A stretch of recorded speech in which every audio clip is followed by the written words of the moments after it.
us through some of these fundamental shifts that we're seeing. Well, thank you for having me today. And yes, we have conducted an extensive research across 14 countries representing more than 50% of the total world population to conclude that there are 5 major trends. One is around the centrality of the state of health in every decision that people will make, both in terms of work and life. The second one is all around the environmental concerns that are emerging. Everybody is convinced that the next recovery will be a green recovery, so to speak. The third one is that technology is going to be at the core of everything we're going to see evolving and changing around ourselves, and we will be part of the change because technology is becoming more and more affordable and more central. The fourth one is around the smart habitats, where cities and countryside areas will be redefined in the new normal.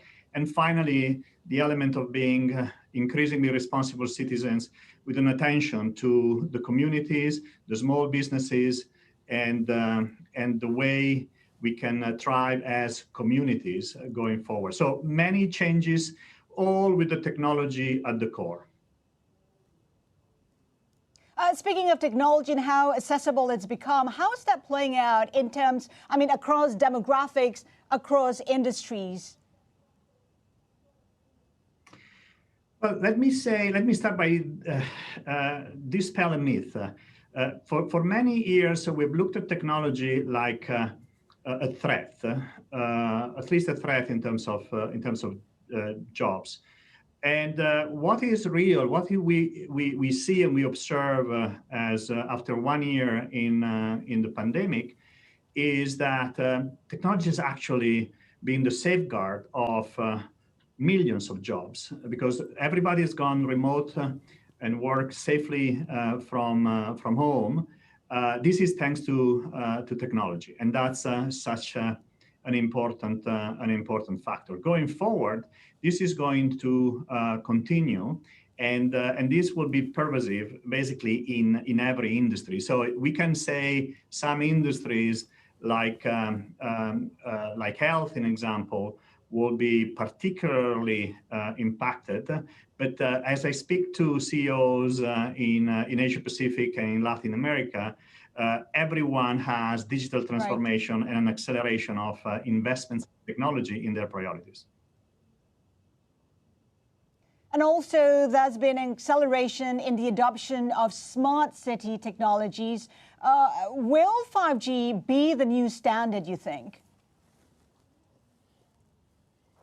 Well, 5G will progress.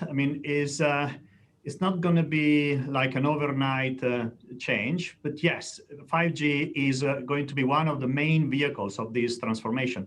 In a sense, we should expect Wi-Fi to become obsolete at home, because 5G will be able to provide bigger bandwidth at a cheaper price over a period of time.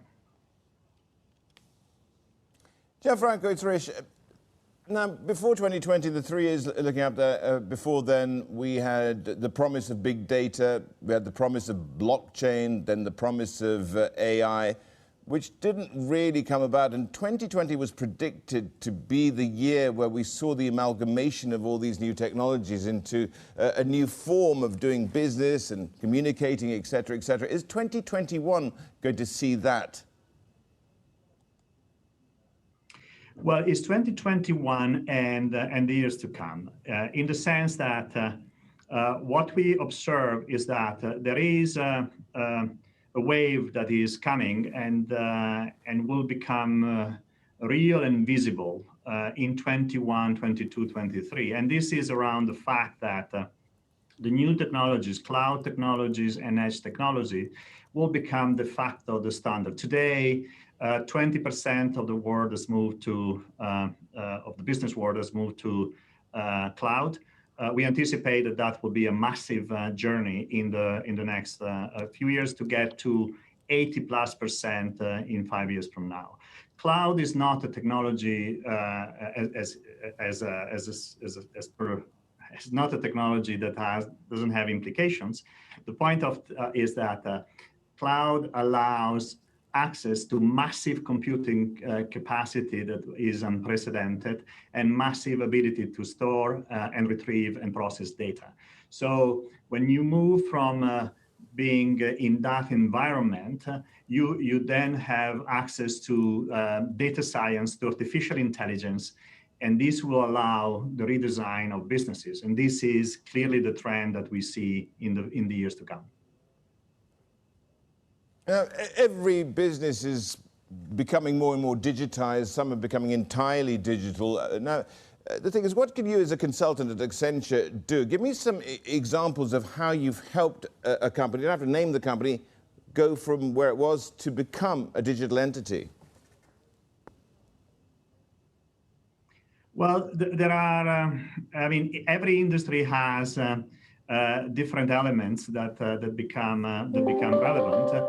But in a sense, what you can imagine is that when companies need to rethink their relationship with their customers or their consumers, there is a lot of change that has to happen in terms of both in terms of internal processes and strategic direction for the companies themselves. Consumer good companies need to reach out millions of consumers that they weren't even connected with before, and that is a huge transformation that we are helping companies to achieve. One key element is the talent agenda. I mean, how companies evolve their talent agenda is going to be vitally important and an element of success in the years to come. And this is one of the challenges that we help our clients to tackle and to overcome. You know, I noticed that you've got a big emphasis on STEM. Now, this is science, technology, engineering, and mathematics, tied with humanities here as well. A lot of demand for people who are conversant with all that. Give us an idea of what they bring. So,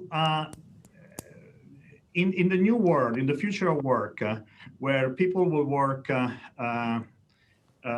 remotely, most of their time, the ability to combine technology and human ingenuity is going to be the strong winning factor for any company. And so the idea of capturing that human ingenuity and be able to direct technology in the right way is an element of education, is an element of cultural change, is an element of ethics that will have to be contemplated in designing these new profiles, which will come from different study backgrounds, but there will be a convergence in that sense.